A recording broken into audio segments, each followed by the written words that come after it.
students coming to college, particularly a highly residential college between 18 and 22, are trying to fit in. From day one, that is the goal. How do I fit in?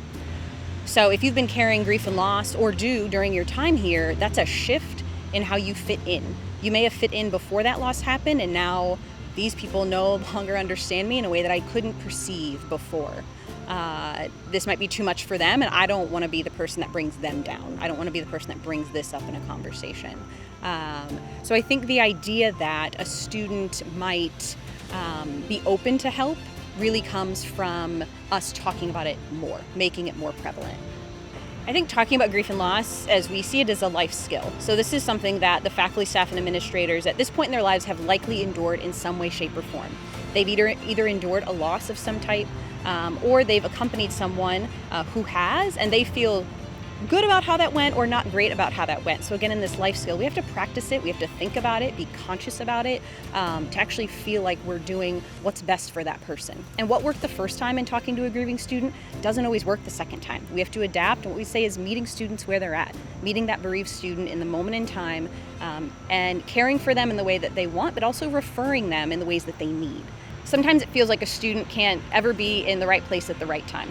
I can't be everything to everyone. My calendar is too full. There's no room on my calendar for grieve for 15 minutes and then get back to it.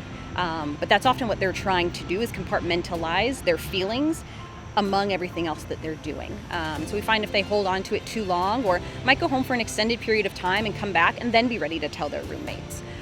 Or we talk about a family weekend, or my family's going to stop by for an event on campus, or your parents and guardian's going to come. Sometimes that's how first-year roommates find out in February that their roommate that they've known since September has actually been carrying this, and just didn't want to say it, didn't want it to be a part of how they're viewed, as like, oh, poor them, or oh gosh, I don't want to tell stories about my mom because it might bring up the fact that they've lost their mom. And we tiptoe around these emotions. And so that fight between being at home or being on campus and being fully alive and fully grieving in both spaces, I think is really difficult.